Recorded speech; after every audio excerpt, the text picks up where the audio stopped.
Welcome back to the Rational Boomer podcast, the video version. I appreciate it if you're listening to this podcast, but I want to warn you just because you listen and watch this podcast doesn't mean you get out of listening to the full length audio Rational Boomer podcast. It is different, it is longer. Like on the last show, we had a listener on, a guy by the name of Dewey. Very interesting guy, and he has his own podcast. You're not going to get that here, but you got it on the audio version of the podcast. So as much as I enjoy you coming here, I want you to check out the audio podcast as well. All you have to do is go to rationalboomer.com, Spotify, Apple Podcasts, Google Podcasts, Stitcher. Just Google the shit and you'll find Rational Boomer Podcast. Well, we're coming toward the end of the week, and this hasn't been such a scary week as it has been kind of crazy, kind of fucking goofy. Like the Supreme Court came out today and they said, guess what? We can't find the leaker. Now you remember this story from back several months ago. Somebody in the Supreme Court leaked out the decision that they were going to overturn Roe v. Wade. Well, this caused a big uproar. All the pro-choice people were mad and upset. They were going to overturn Roe v. Wade. But the people in the Supreme Court were upset too. Somebody leaked that. Oh my God. We're going to find them and we're going to hold them accountable. They seem pretty serious about it. Yet, for a long time, we didn't hear anything at all about it.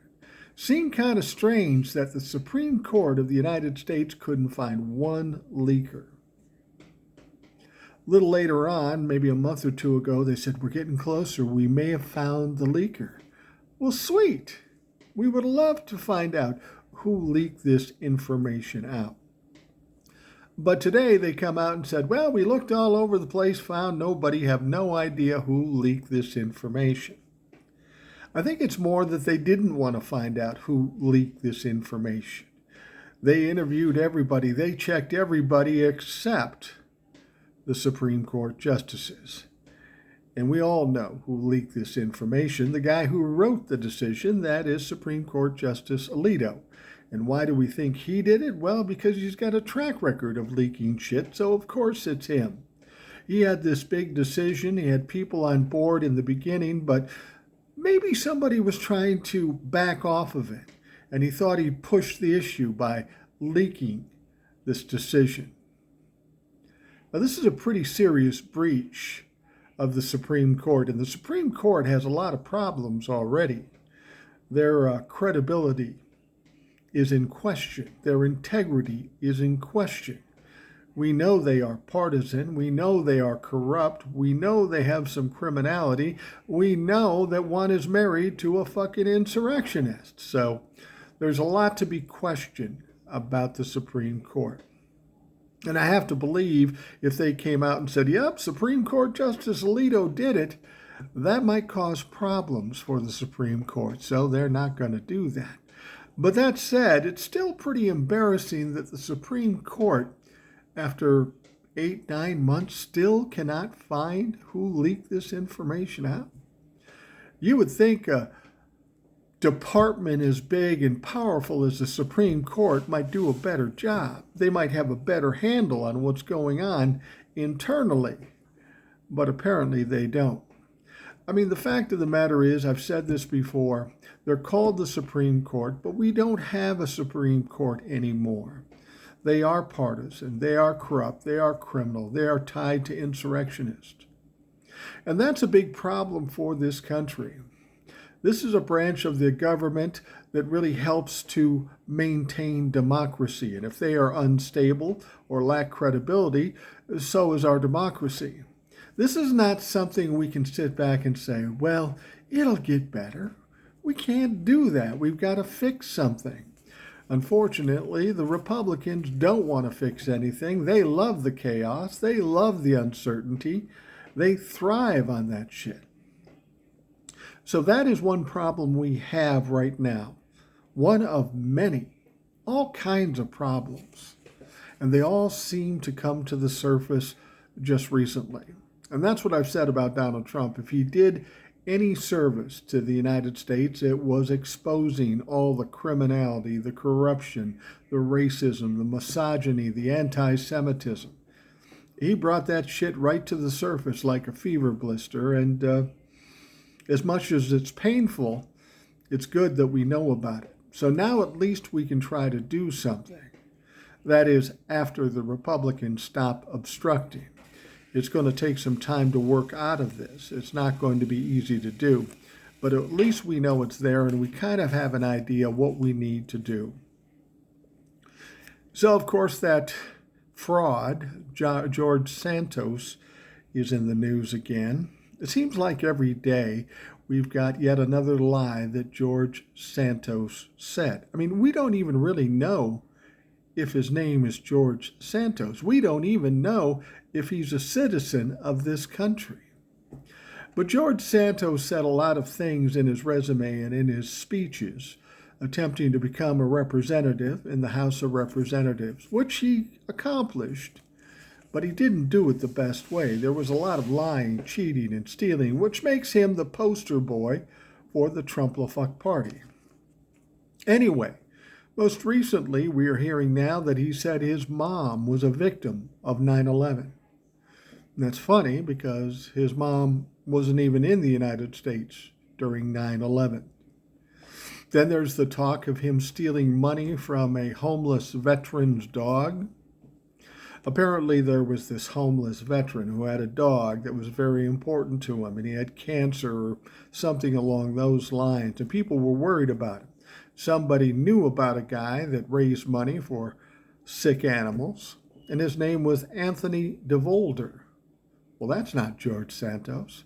Well, yeah, it kind of is. That's one of his aliases. You know, unless you're a DJ on the radio or an actor, why do you need an alias? Because you're hiding some shit. But this gentleman knew him as Anthony DeVolder. He set up a GoFundMe. He helped him find a doctor, raised about $3,000, exactly what he needed, and then never gave the homeless vet the money. And the dog ultimately had to be euthanized. You know, I like dogs better than I like all dogs better than most people. And this, to me, is one of the more egregious things he's done. He tore the heart of this homeless veteran out. He allowed a poor animal to die. And why? So he could make $3,000. Why does a guy that's supposedly as rich as George Santos or Anthony DeVolder or whoever the fuck he is, why does he need $3,000 so badly? Or is he just a grifting piece of shit that really doesn't have that much money? I'm thinking the latter. Now, the last thing we've recently heard, and this is actually good news, not bad news. It's not a scandal. Apparently, there's some pictures that have come out that show George Santos as a drag queen while in Brazil. There ain't nothing wrong with that. George wants to be a drag queen. That's up to him. But here's the interesting thing. George is against a lot of things that are LGBTQ. Sounds like another guy we know, like Lindsey Graham. But nonetheless, that puts in question his integrity. Of course, there's a lot of things that put in question his integrity. But I think it's a good bit of news, though. I mean, what could the Trump-la-fucks, what could the MAGA use more than a drag queen? I think this is good. I mean, you would think these people would be dead set against drag queens and anything LGBTQ, but they've embraced George Santos, this epitome of a fraud and potentially a drag queen. He is the poster boy for Trump-la-fucks, and they should embrace him, and they have. And that's the weird thing about this, The weird thing is, people have asked all the same questions. Why didn't the Republicans know about George Santos before he ran for election? And that's a good question. I mean, you would think if you're going to support somebody and make somebody a candidate for a high office like representative in the House of Representatives, you might want to check them out. I mean, Jesus Christ, if you go down at work at Dick's Sporting Goods, they're going to do a background check on you. Why wouldn't you do a background check on a guy who's going to work in Congress? Well, it seems as though the Republicans did know who he was. There was a lot of questions asked about him. Even Kevin McCarthy says, yeah, it seems a little fishy. But what did they do to stop it? Absolutely nothing. They didn't stop it at all because they saw he might have a chance to win. And whether this guy was credible or honest or even not stupid, they saw the win there and they needed the seat, and that's all that mattered to them. That's all that mattered to them. Well, why are you in Congress in the first place? Do you understand the job? They don't care about that. They want the power. They wanted the seat, and they got the seat in the House of Representatives. But that brings up another question. As much as the Republicans should have known, and apparently they did, they just didn't care, wouldn't you think the Democrats would know? I mean, don't they usually look into the opponents, try to find the dirt, and then expose it? Well, no Democrat did that. Nobody in the Democratic Party said anything about George Santos before the election. Now, why would that happen? They're just lazy? Doesn't seem quite right. Here's another theory, and as crazy as politics is, it's not that hard to believe. Maybe the Democrats realized they were going to lose this seat anyway. They knew that George Santos, or whoever he is, it was a shit show, and they thought, okay, let's let him win. Let's let him in the House of Representatives, because then we'll get a bunch of mileage out of kicking his ass for the next 2 years, and that'll help us in 2024. Sounds crazy. But when you think about politics today and what's going on in our government today, it's not that fucking crazy. And then there's the other thing with the Democrats. We've got all these fascists ending up on committees in the House of Representatives. Scott Perry, Jim Jordan, Lauren Boebert, Marjorie Taylor Greene, Matt Gaetz. These people on oversight and intelligence committees and all this shit. And these are absolute fascists. Now, you would think that would be a dangerous situation, and it's not going to be helpful to this country. But what you have to understand, as much as they try to scare you about these people being on these committees, there's really not much they can do. Because remember, the House can pass something, but that doesn't mean it's a done deal. Then they have to send it to the Senate. And of course, Chuck Schumer in the Senate is just going to do his best imitation of Mitch McConnell, take that bill, put it on the end of his desk, and let it sit there for 2 years and never bring it to a vote. So none of this crazy stuff will ever fucking pass. They know that, but they're more concerned about the perception of how tough they are and all the shit they're doing, even though they accomplish nothing. Keep in mind that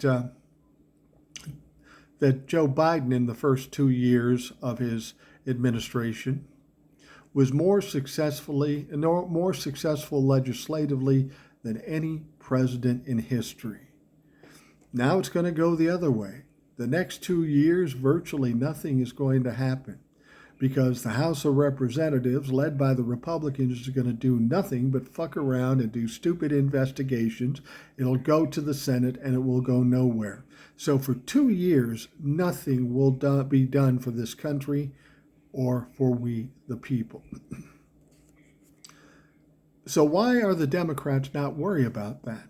Again, it goes back to these fascists on the committees. They're not worried about it. They're actually giddy about it because they see what a shit show the Republicans in the House of Representatives are going to be.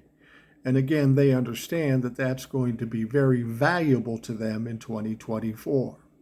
So they're ready to sit back and watch the House of Representatives burn down because these guys, these Republicans, will make fools of themselves. And that's all well and good, and I understand why they're doing it. Maybe it's the only thing they can do. But here's my trouble or my problem with this. It seems like Republicans and Democrats spend most of their time in personal pissing contests, trying to own one another, expose one another, beat one another. But when you focus on just that for all of your days, you don't do anything for the people of this country. You don't do anything for this country. I've told you I don't belong to a party, Democrats or Republicans. At this moment in time, we've got a dumpster fire in the Republican Party, and the Democrats are willing to fight against him. So at this point, I'm willing to side with the Democrats on some things. That said, they kind of fall into the same trap as the Republicans do. Not quite to the extent, but like I say, it's a big pissing contest. They waste a lot of time that they could have been using to better this country, but they're more concerned about butting heads and obstructing one another. This is a real problem in our government. Until we get our government working for us, it's almost like we don't have a government. It's just like a pay-per-view WWE event every day when you turn on CNN or MSNBC or Fox News. That's not why they're there. That's not why they're elected. That's not why they get paid.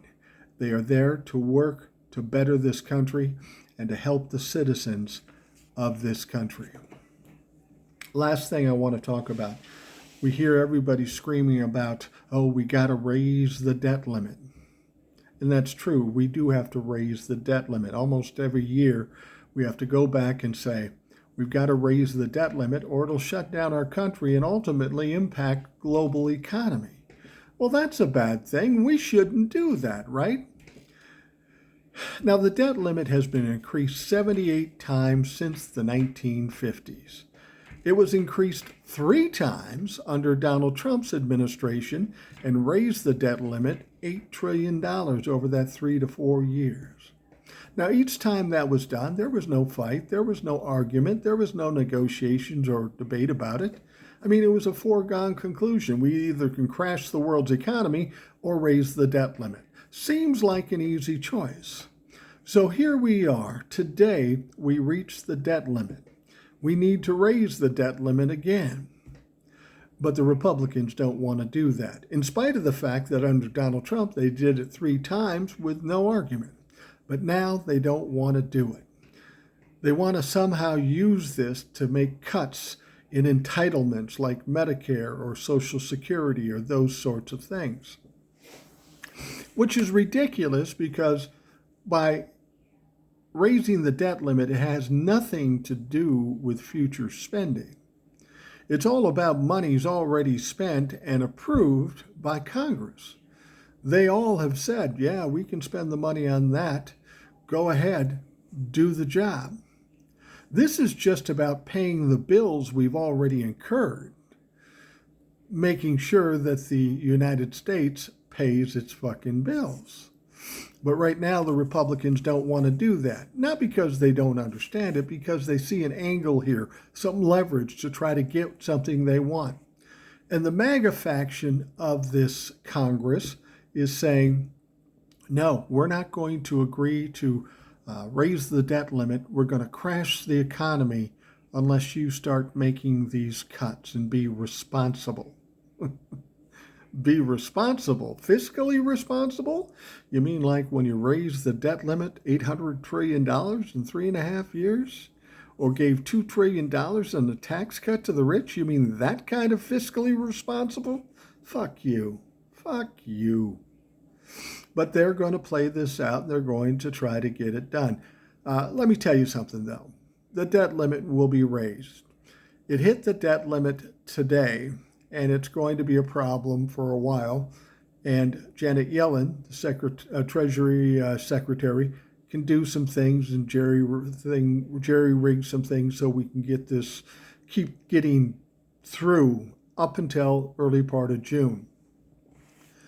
Then that's when nut cutting time comes. If we don't do something by the early part of June, well, we will crash our economy and potentially the global economy. And as government typically does, they'll fight this out, yell, scream, rant, throw around rhetoric up until the early moments of June. And then at the last minute, they'll come up with an answer. Now, it's interesting. This should be an easy deal to fix. If they want to raise the debt limit, well, then, of course, they need 218 votes. Now, what people think is that, say the Democrats have 213, 214 votes, and the Republicans have 222 or something like that. They're presuming that it will go party lines and the Democrats won't be able to pass it because they have 214 votes and they need 218. Theoretically, that's true. But we know we have a division in the House of Representatives in the Republican Party. We have the MAGA faction, the crazy fucks, but we have the moderates and the conservatives that are trying to step away from the MAGA fucks. You mean to tell me we can't get all Democrats, 214 of them? You mean to tell me we can't come up with 4 reasonably minded Republicans to vote for it too? I think this era of party line votes, Democrats vote one way, Republicans vote the other way, I think that's gone. They can't afford to do that. If you're a conservative and a moderate and trying to step away from MAGA, you can't vote with MAGA and crash the global economy. So the thing about it is that I think ultimately it's going to pass.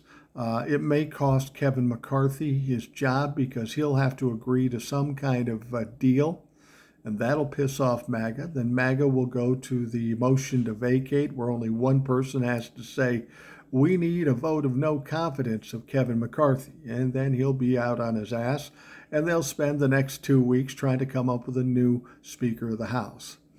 It's all a shit show in the House of Representatives. If you're expecting big things to be done, nothing's going to be done, with the exception of raising the debt limit. It will be raised. It's always been raised, and what's going to happen if they don't raise the debt limit is going to be devastating, and not just to the middle class and the poor, but to the wealthy as well. And that's the last thing the Republicans need to do, is piss off their constituents, the people that put the money in their pockets and put them in office. This is almost a game of chicken. These MAGA fucks are doubling down and saying, if you don't do it our way, we're going to crash the economy. If I was Joe Biden and I was the Democrats, I'd say, go for it, bitches. Because when you crash the economy, they're going to blame the House of Representatives. And when they blame the House of Representatives, that fucks you in 2024. So that's when I'm guessing, there's got to be 4 or 5 normal Republicans that can see the writing on the wall and said, fuck it, I'm voting for this with the Democrats. We're going to get this done. As much as everybody is whining and crying about this now and is all scared about it, it's going to get done. Don't worry about it. It always has gotten done, even at moments and times when it looked like, oh my God, we're on the precipice of disaster. Don't worry about it. It's going to get done.